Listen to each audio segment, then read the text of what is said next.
Irmãos, graça e paz, estamos de volta com o nosso vídeo, né, dessa feita para o nosso estudo bíblico, o culto de doutrina.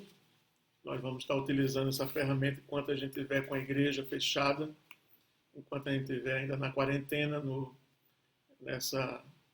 nesse confinamento social, a gente vai utilizar essas ferramentas para a gente estar se reunindo e aprendendo um pouco mais da palavra de Deus.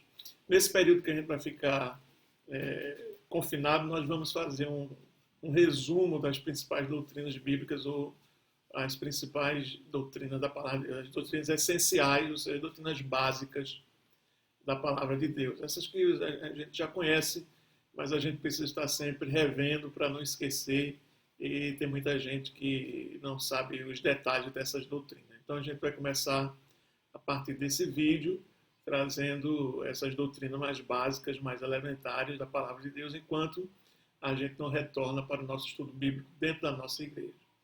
Hoje nós vamos falar sobre a hamartiologia.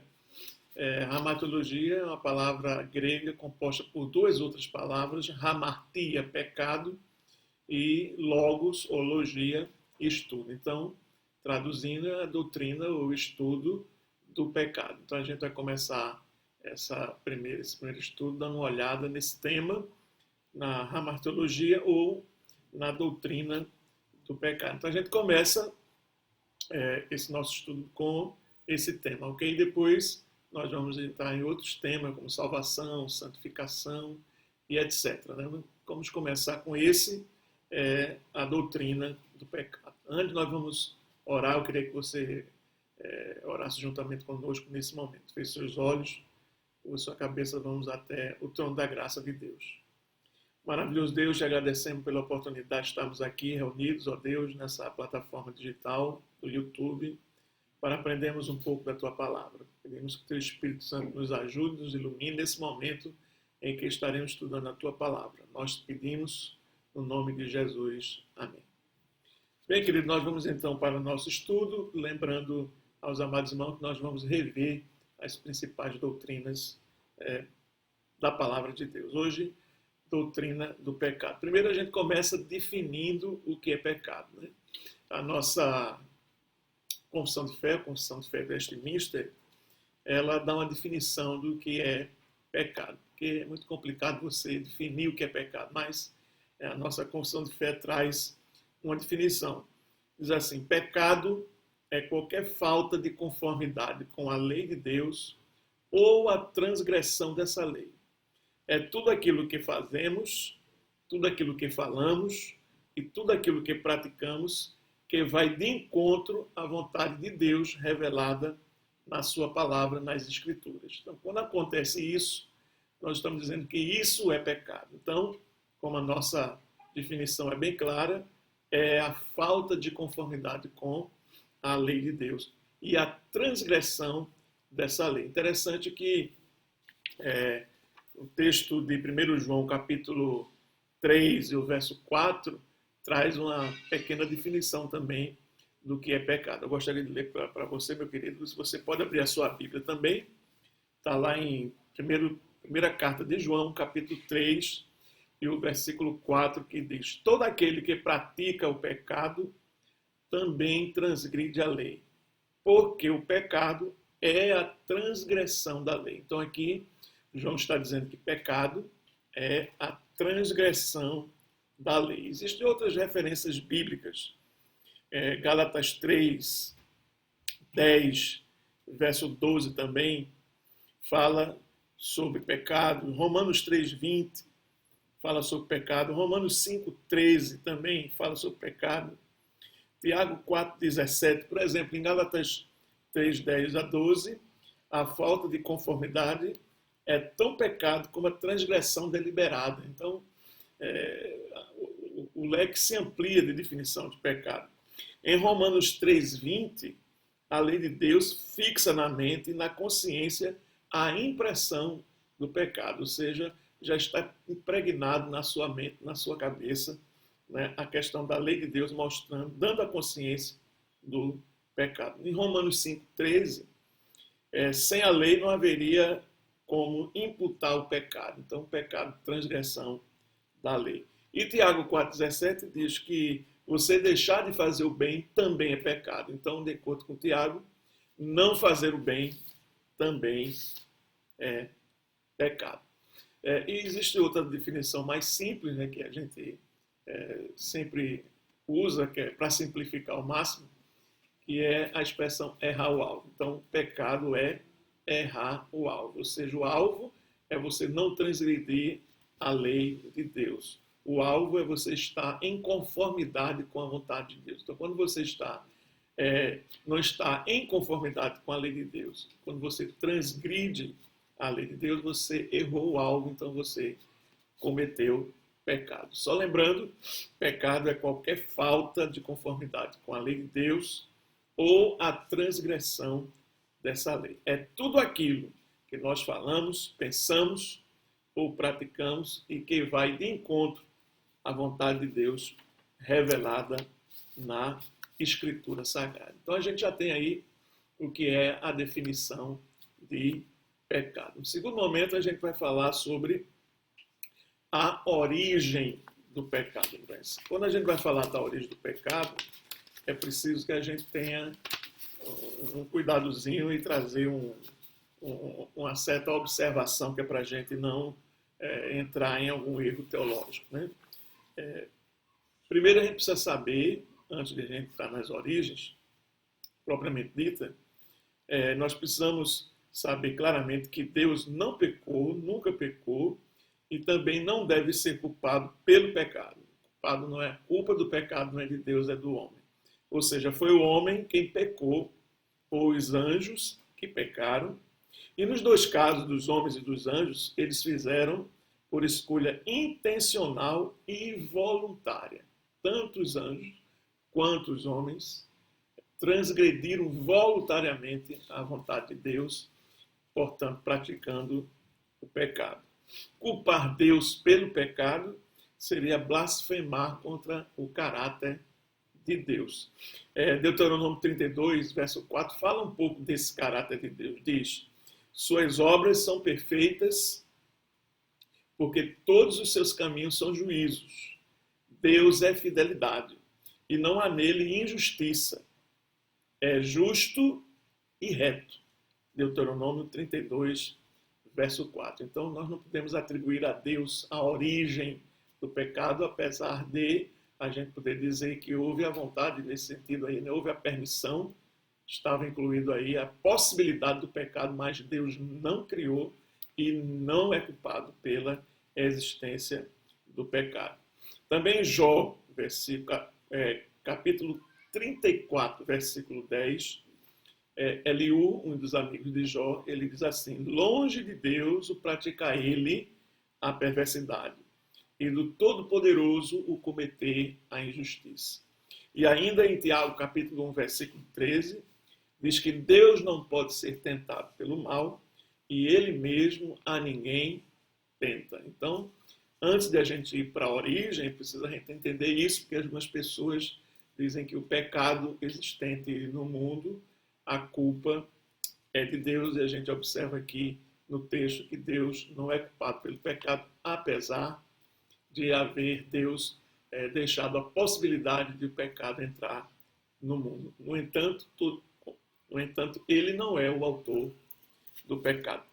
O autor do pecado, tanto na esfera celestial, os anjos, tanto na esfera material, os homens, foram eles que pecaram de forma intencional.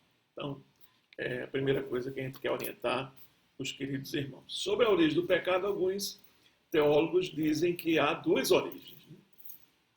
Uma origem no céu, quando está se referindo, né, à rebelião de Lúcifer contra Deus, né, o pecado teve assim a origem no céu, entre os anjos de Deus, quando Lúcifer, o querubim ungido, rebelou-se contra o Criador, sendo expulso do céu juntamente com o terço dos anjos que o seguiram. Então, alguns dizem que começou lá, né, na esfera celestial, quando da rebelião de Lúcifer contra Deus. Nós temos alguns textos aqui que são clássicos que falam sobre isso. Está em Isaías, profeta Isaías, então abra sua Bíblia aí, meu irmão, Isaías, capítulo 14, vamos dar uma olhadinha aqui, Isaías, capítulo 14, o capítulo 14, vamos ver do verso 12 em diante. Isaías 14, 12 em diante, diz assim a palavra de Deus: Como caíste do céu, estrela da manhã, filho da alva, como foste lançado por terra, tu que debilitavas as nações. Tu dizias no teu coração: eu subirei ao céu, acima das estrelas de Deus, exaltarei o meu trono, e no monte da congregação me assentarei, nas extremidades do norte. Subirei acima das mais altas nuvens e serei semelhante ao Altíssimo. Contudo, serás precipitado para o reino dos mortos, no mais profundo do abismo. Então, esse texto aqui, os teólogos fazem então essa conexão desse texto com essa rebelião no céu, promovida por Lúcifer, sem sucesso, no sentido de que ele foi derrotado juntamente com aqueles anjos que o seguiram, sendo então derrotados nesse seu intento. Há outro texto também que fala sobre isso, está em Ezequiel, o profeta Ezequiel. Então, abra sua Bíblia em Ezequiel, profeta Ezequiel, depois de Lamentações, Ezequiel, no capítulo de número 28, capítulo 28, do versículo, começa a falar do 11 em diante. Vamos fazer aqui a leitura. Diz assim: Assim diz o Senhor, seu Deus, tu és o sinete da perfeição, cheio de sabedoria e formosura.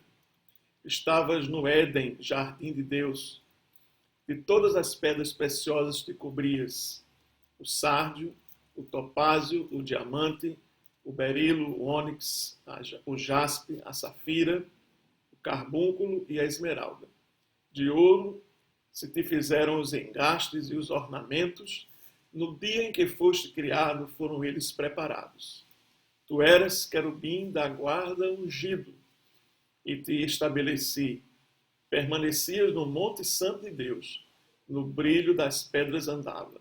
Perfeito eras nos teus caminhos, desde o dia em que foste criado, até que se achou iniquidade, pecado em ti. Esse é o texto de Ezequiel, onde os teólogos fazem conexão, tanto esse texto de Ezequiel quanto esse texto de Isaías, com essa rebelião de Lúcifer mal sucedida no céu. Então eles dizem que no céu nós temos aí Lúcifer como o arquiteto da origem do pecado.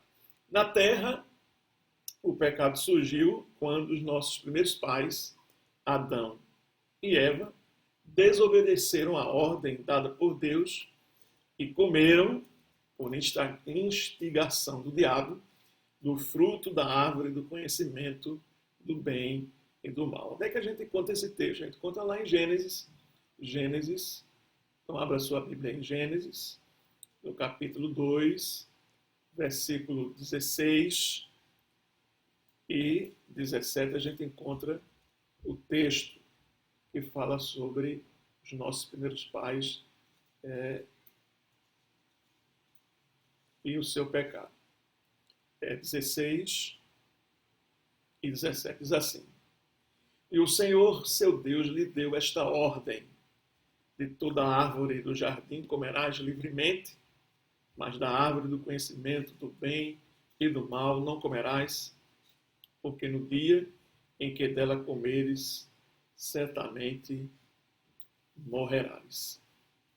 Aí está a orientação de Deus, a lei que Deus tem estabelecido para os nossos primeiros pais, mas eles transgrediram essa lei, eles erraram o alvo, pecaram e instituíram o pecado sobre a terra. A gente vê isso aí lá no capítulo 3, é só você ir lá para o capítulo 3, onde fala da queda do homem, diz assim, a partir do versículo 1 diz assim: Mas a serpente, mais sagaz que todos os animais selváticos, que o Senhor Deus tinha feito, disse à mulher: é assim que Deus disse: não comereis de toda a árvore do jardim? Respondeu-lhe a mulher: do fruto das árvores do jardim podemos comer, mas do fruto da árvore que está no meio do jardim, disse Deus: dela não comereis, nem tocareis nele, para que não morrais. Então a serpente disse à mulher: é certo que não morrereis, porque Deus sabe que no dia em que dele comerdes, se vos abrirão os olhos, e como Deus sereis conhecedores do bem e do mal. Vendo a mulher que a árvore era boa para se comer, agradável aos olhos, e árvore desejável para dar entendimento, tomou-lhe do fruto e comeu, e deu também ao marido, e ele comeu. E aí está configurado, né, a origem do pecado na terra, quando os nossos primeiros pais desobedeceram a ordem de Deus, trazendo para este mundo o pecado. E aí, em terceiro lugar, nós vamos falar das consequências do pecado, né? Então, só lembrando, a origem no céu com Lúcifer, a origem do pecado, na terra com os nossos primeiros pais, Adão e Eva. Definição de pecado é qualquer falta de conformidade com a lei de Deus, transgressão dessa lei, tudo o que falamos, pensamos, praticamos, que vai de encontro à vontade de Deus revelada em sua palavra. Pecar traz algumas consequências, e é isso que a gente vai observar agora, quais são as consequências que o pecado de Adão e Eva trouxe para a humanidade, né? O pecado dos nossos primeiros pais trouxe para eles e também para os seus descendentes a morte. Conforme Deus tinha dito, nós lemos no texto, capítulo 2 de Gênesis, versículos 16 e 17, da árvore da ciência do bem e do mal, dela não comereis, porque no dia em que dela comerdes, certamente morrerás. A sentença para o pecado, a punição era a morte. E o capítulo 5, verso 12 de Romanos, fala que esse pecado se alastrou sobre toda a humanidade e sobre todo o ser humano. Ele diz aí, pelo que, como que por um homem entrou o pecado no mundo, e pelo pecado a morte, assim também a morte passou a todos os homens. Por isso que todos pecaram. Então a sentença, a consequência desse pecado para o homem foi a morte. Só que quando a gente fala de morte na Bíblia, a gente tem basicamente três sentidos aí com relação à morte na palavra de Deus. Romanos 6, 23 vai dizer que a morte é o salário do pecado, ou seja, a recompensa do pecado é a morte, a recompensa nefasta, né? Então você peca e traz sobre si o que? A morte. Só que essa morte, ela é dividida, ela está em três níveis. Aquele que a gente chama dos três níveis da morte, e essa sentença que veio sobre o pecado sobre o homem. O primeiro nível, ou a primeira dimensão dessa morte, é a morte física. A morte física, meu querido, é a separação. A gente conhece muito bem, porque é o que nós vemos acontecer no mundo, né? A morte física é a separação entre o corpo e a alma. É a separação da parte material ou da parte espiritual da parte material do homem. O homem ele é composto de duas partes, uma material, o corpo, e outra espiritual, a alma, o espírito.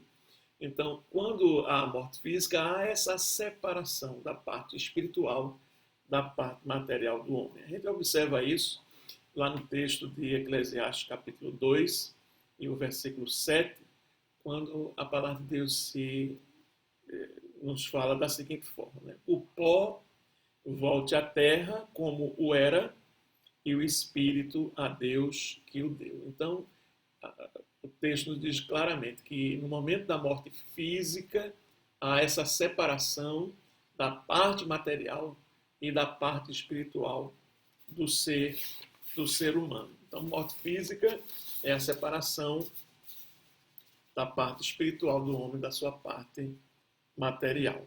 Né? Ainda em Gênesis 3,19, a gente observa essa definição, né? Essa percepção dessa morte física e o que ela significa. Lá no verso 19 do capítulo 3, diz assim a palavra do Senhor, lá em Gênesis 19, capítulo 3, verso 19. No suor do rosto comerás o teu pão, até que tornes a terra, pois dela foste formado, porque tu és pó, e ao pó tornarás. Então aqui nós estamos falando então dessa dimensão da morte física, separação da parte espiritual do homem da parte material.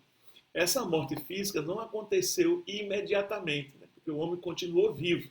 Né? Deus expulsou o homem lá do Jardim do Éden, mas eles só morreram milhares de anos depois. Então essa morte física, ela não aconteceu, essa sentença dessa morte física não acontece nem aconteceu de forma imediata sobre o homem. E é por isso que existe a outra dimensão da morte, que nós chamamos de morte espiritual. Morte espiritual. Essa é a segunda dimensão. É a separação entre a criatura e o Criador. É a separação entre o homem e Deus. É a distância entre o homem e Deus. É a falta de conexão, de comunhão do homem com Deus. A gente observa isso no capítulo 3 ainda de Gênesis, versículo 23 a 24, quando Deus expulsa o homem, né, aquela família que estava no Éden, ali, o homem e sua esposa, expulsam para fora do Éden. E a gente observa aqui, verso 23 e 24. Então, o Senhor Deus, por isso, os lançou fora do jardim do Éden e, expulso o homem, colocou querubins ao oriente do jardim do Éden. Então, Deus, expulsou o homem do jardim do Éden, ou seja, o homem passou a viver longe da presença de Deus. Então, nós chamamos esse tipo de morte espiritual. É quando a pessoa está distante de Deus, quando a pessoa está fora da comunhão com Deus, quando as pessoas estão sem conexão com Deus. O homem naquele dia não morreu fisicamente, mas ele morreu espiritualmente, porque a partir daquele momento ele passou a ficar distante da presença de Deus. A comunhão que ele tinha com Deus foi interrompida pelo pecado. Deus, como é santo, não pode admitir a existência do pecado. Então, aquela comunhão que o homem tinha com Deus, Deus tinha com o homem lá naquele jardim, foi quebrado. Então, o homem foi expulso da presença de Deus, ou seja, perdendo essa comunhão, essa conectividade com Deus. Portanto, no dia em que o homem foi expulso do Éden, ele morreu. Ele morreu espiritualmente. A gente pode dizer que a morte espiritual é o afastamento do homem da presença de Deus. O apóstolo Paulo fala sobre isso no capítulo 3 de Romanos, e o versículo de número 23, quando ele diz assim: porque todos pecaram e destituídos estão da glória de Deus, afastados estão da glória de Deus. Há um texto interessante também sobre isso, sobre morte espiritual, que está em Efésios. Não abra sua Bíblia, carta de Paulo aos Efésios, no capítulo 2 e o versículo 1.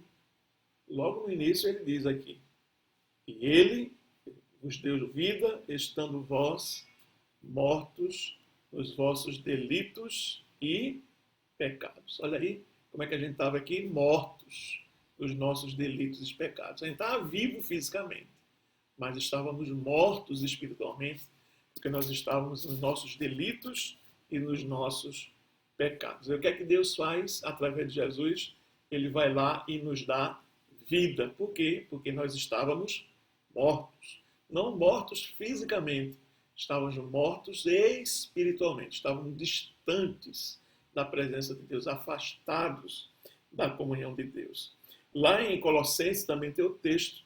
Colossenses, abra sua Bíblia, também carta de Paulo aos Colossenses, capítulo de número Colossenses, deixa eu dar uma olhadinha aqui, capítulo 2, versículo 13, e diz assim a palavra de Deus, capítulo 2, versículo 13.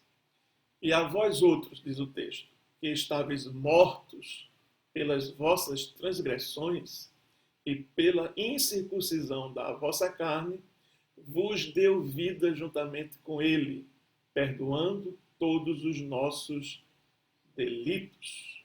Então, observe que nós estávamos mortos. Mas nós estávamos mortos fisicamente? Não. Estávamos mortos espiritualmente. É a segunda dimensão da consequência do pecado, da morte, né? É a questão da morte espiritual, afastamento da presença de Deus. E existe também a terceira dimensão, que é a morte eterna, que também se caracteriza por separação. Todos esses tipos de morte se caracterizam por separação. A física, separação do espírito, né, da alma do corpo. A morte espiritual, separação da presença de Deus, da comunhão com Deus. E a morte eterna é a separação para sempre eterna entre a criatura e o Criador. Ou seja, é o afastamento total e definitivo da presença de Deus. Observe que quando nós estávamos mortos no nosso delito e pecados, como diz aqui o texto, ele nos dá vida. Então, aqueles que estão mortos espiritualmente podem se tornar vivos espiritualmente falando. E aqueles que não são ressuscitados espiritualmente por Cristo, não recebem o Evangelho, não são a nova criatura, essas pessoas passam então para aquilo que a gente chama de morte eterna, que é o afastamento total da presença de Deus. Lá em Mateus capítulo 24, versículo 46, diz assim: e irão estes para o castigo eterno, porém os justos para a vida eterna.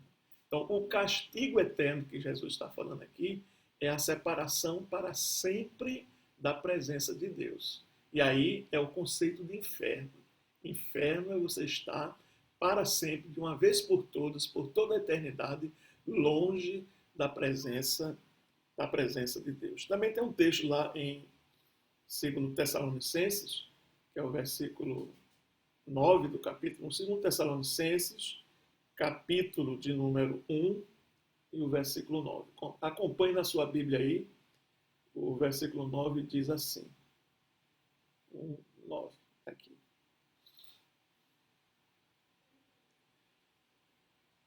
Vou começar do versículo 8, versículo 8, fala de chama de fogo, versículo 9. Diz assim, vamos para o 8. Em chamas de fogo, vou começar do início, né?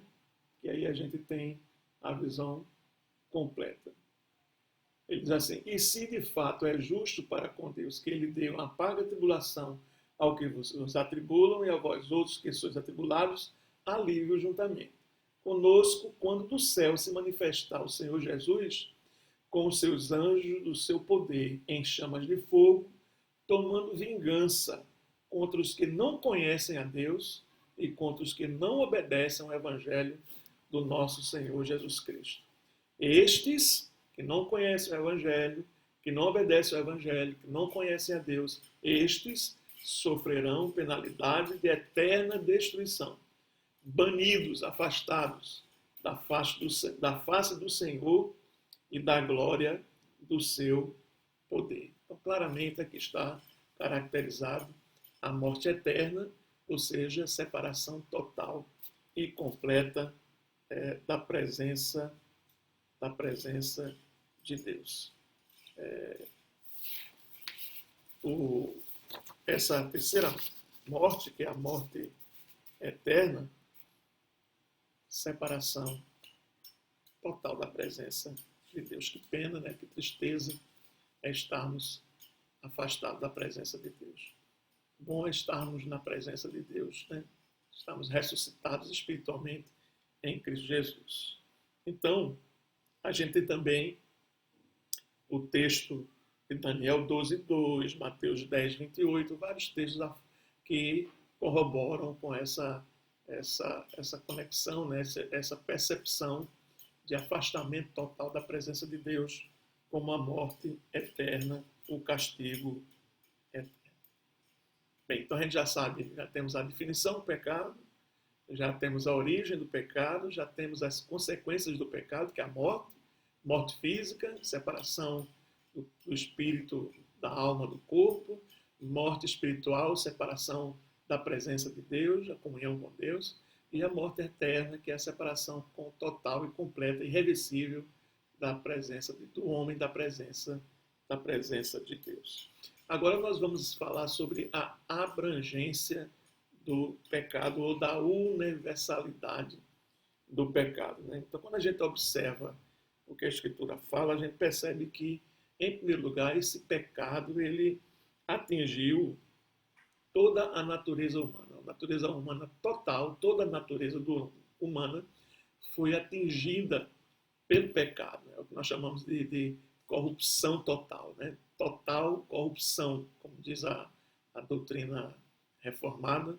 Então, todo homem ele foi atingido pela presença do pecado na sua vida, né? O pecado atingiu o ser humano em sua totalidade. O seu corpo, a sua parte espiritual, toda ela, corpo, alma ou espírito, foram atingidos pelo pecado, né? Foi manchado pelo pecado. Então, é o que a gente chama de corrupção total. Então, o homem que tinha ali, foi criado em estado de santidade, de pureza, ele agora tem a sua natureza corrompida, manchada, ele tem ali toda a sua natureza afetada pelo pecado, sendo agora, por natureza, um pecador, alguém que se afasta da presença de Deus. Outra coisa que a gente pode dizer da abrangência dessa universalidade é que o pecado se propagou por todos os seres humanos através de Adão e Eva. Isso quer dizer que a raça humana, irmãos, é uma raça pecadora, porque quando nós nascemos, nós já trazemos em nosso ser, no nosso coração, o vírus, né? Nós temos de coronavírus, né? O vírus do pecado em nosso coração. E esse vírus aí, o pecado, ele é mais letal, né? É mais perigoso do que o coronavírus. A gente observa isso no capítulo 5 de Romanos, versículo 12, onde o apóstolo Paulo diz: pelo que, como por um homem entrou o pecado no mundo, e pelo pecado a morte, assim também a morte passou a todos os homens. Por isso que todos pecaram. Por que todos pecaram? Porque a morte passou e atingiu a todos indistintamente. O único que ficou isento de pecado foi o Senhor e Salvador Jesus Cristo, por sua concepção sobrenatural através do Espírito Santo. Os demais, todos eles, têm no seu coração, têm no seu DNA o germe, o vírus do pecado. Nessa universalidade aí do pecado, a gente observa muito texto, né, que provam isso aí. Por exemplo, lá em 1 Reis 8,46, diz assim, uma oração: quando pecarem contra ti, pois não há quem não peque, e tu te indignares contra ele. Então aqui, quando ele está fazendo essa oração, acho que é Salomão, quando está orando pela consagração da casa do Senhor, né, do templo, e ele diz: quando pecarem contra ti, pois não há homem que não peque. Todos pecam. Então, o pecado é universal, ele atinge a todas as pessoas. Romanos 3,10 também diz assim: como está escrito, não há justo, não há um sequer. Todos estão debaixo do pecado. Romanos 3,12 diz, todos se extraviaram, se desviaram e se fizeram inúteis, mas não há quem faça o bem, não há um sequer. Não há ninguém que faça o bem. Por quê? Porque toda a natureza do homem, a sua natureza está com o DNA lá do pecado no seu coração. E o salmista Davi entendeu isso quando, orando no Salmo 51, pela oração, aquele salmo que ele faz de pedido de misericórdia a Deus pelos seus pecados, ele diz assim, eu nasci em iniquidade e em pecado me concebeu a minha mãe. Ou seja, o pecado ele está presente no ser humano desde a sua concepção. Então, o pecado passou para todas as pessoas que são da raça humana. Todos estão debaixo da maldição do pecado. Para terminar, a gente vai falar sobre a hediondez do pecado, ou seja, por que o pecado é algo tão terrível na vida do homem? Por quê? O pecado é terrível e a gente tem que entender que isso é verdade. Né? A hediondez do pecado. Por que o pecado é uma coisa horrível, terrível para o ser humano? Primeiro, porque fere a santidade de Deus. Então, a santidade de Deus está sendo ferida. Deus é um ser santo, puro, imaculado, e que exige das suas criaturas morais, o homem e a mulher, santidade de vida. Qualquer pecado do ser humano, qualquer pecado que nós cometemos, ferimos frontalmente com a santidade divina. Observem o texto que está na primeira carta de Pedro, capítulo 1, versículo 15 e 16. Pedro diz assim, citando o Antigo Testamento, Pedro diz, mas como é santo aquele que vos chamou, sede vós também santos em toda a vossa maneira de viver, porque está escrito, sede santos, porque eu sou santo. Então, toda vez que nós pecamos, nós estamos ferindo, né, a santidade de Deus. Estamos ferindo, estamos maculando essa santidade do Senhor. Lá em Isaías, capítulo 6, verso 3, tem aquela expressão maravilhosa da chamada de Isaías, né, quando ele tem aquela visão do Senhor assentado no alto trono, ele diz que Isaías viu seres celestiais, seres angelicais, que estavam ali e diziam um para os outros, santo, santo, santo é o Senhor, Deus dos exércitos, toda a terra está cheia da sua presença, da sua glória. Ou seja, Deus é um ser santo e Ele exige de nós santidade. Então, toda vez que nós pecamos, estamos ferindo a santidade de Deus. O pecado é terrível para o homem porque ele escraviza o homem. O homem foi feito como criatura livre, com livre-arbítrio, com livre escolha, mas o pecado se assenhorou do homem de uma tal maneira que fez o homem o seu escravo. E isso Jesus fala no texto lá do Evangelho de João, versículo 8, verso 34. Jesus diz assim, em verdade vos digo, que todo aquele que comete pecado é servo do pecado, é escravo do pecado. E ele ainda diz, né, mas o Filho veio para vos dar vida, para vos libertar. E se o Filho vos libertar, verdadeiramente sereis livres. Por quê? Porque o homem está preso, escravizado pelo pecado. Romanos 16 também tem um texto interessante falando sobre essa prisão do homem ao pecado. Está lá em Romanos 6 e o verso de número 16. Vamos ver se a palavra do Senhor, esse texto.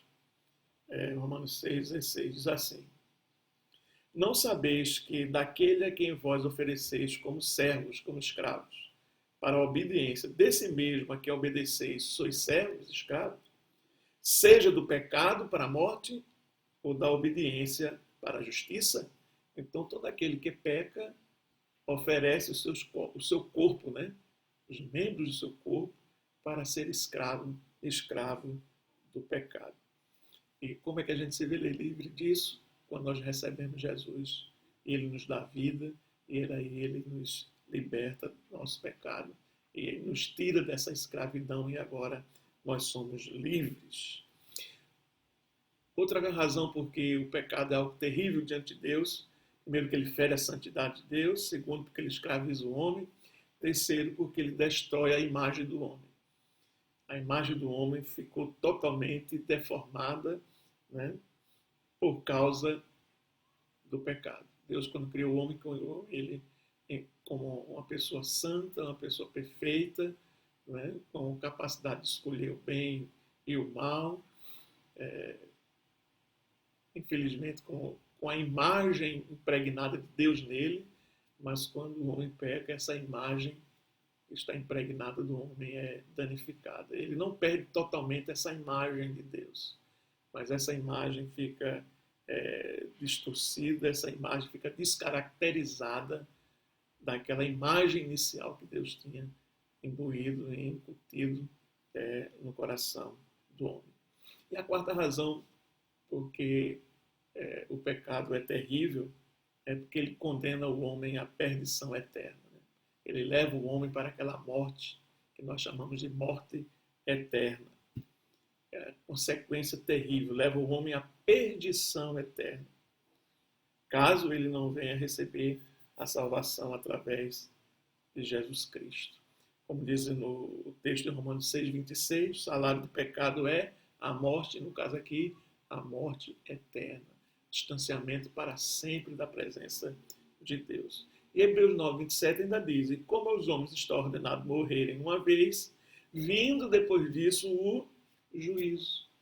Então, se a pessoa não recebe Jesus, se a pessoa não é vivificada por Cristo Jesus, não é liberta do pecado, então essa pessoa está condenada eternamente para viver afastado da presença de Deus. E isso é o que nós chamamos de inferno, que foi preparado para o inimigo e os seus anjos, para o diabo e os seus anjos. Mas todos aqueles que morrerem de forma definitiva, morte eterna, estarão lá afastados para sempre da presença de Deus. Amém? Eu espero que esse pequeno estudo, né, assim, rapidinho, possa ter feito com que você possa despertar para a seriedade do pecado e tenha despertado você também para ter uma vida mais de santidade, de mais aconchego com o Senhor, mais perto do Senhor e mais comunhão com Deus.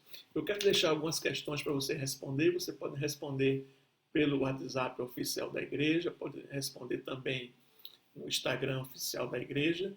Eu vou deixar aqui 5 perguntas e aí a gente vai estar corrigindo essas perguntas lá no WhatsApp, tá certo? Eu vou ver se vocês estão respondendo direitinho. Estou dizendo, ok, é isso, está certo, você respondeu certo, você esqueceu alguma coisa, ou você deu uma escorregada aqui, não é bem isso. Então lá vai as 5 perguntas aí para você, nesse tempo que você tem aí de quarentena, né? Você poder responder essas perguntas. A primeira é você definir o que é pecado. O que é pecado? Defina aí o que é pecado. Segundo, qual a origem do pecado? Como é que ele se originou? Terceiro, quais as consequências do pecado? Você sabe quais as consequências do pecado? Quais? Quarta questão, qual a abrangência do pecado? Qual a abrangência dele? E quinto, por que o pecado é tão hediondo? Por que o pecado é uma coisa terrível aos olhos de Deus? Ok, queridos? Responda essas 5 perguntinhas no WhatsApp, no Instagram, que a gente vai estar corrigindo com os irmãos. Amém? Deus te abençoe, Deus te guarde. No nome de Jesus, nós vamos nos encontrar agora no domingo, né, no horário do nosso culto, que também vai ser pelo vídeo. Você possa estar participando, se inscrevendo no canal, ativando o sininho e participando conosco. Ok? Vamos orar. Maravilhoso Deus, te agradecemos por esse estudo, por essa oportunidade que estivermos juntos. Pedimos que tu abençoe, Senhor, os teus servos mais e mais com o conhecimento da tua palavra. Nós te pedimos em nome de Jesus. E que a graça do nosso Senhor e Salvador Jesus Cristo, o amor de Deus, nosso Pai e a comunhão do Espírito Santo sejam sobre todos nós, sobre todo o povo de Deus, hoje e sempre. Amém. Deus te abençoe, meu querido. Até a próxima, se Deus quiser.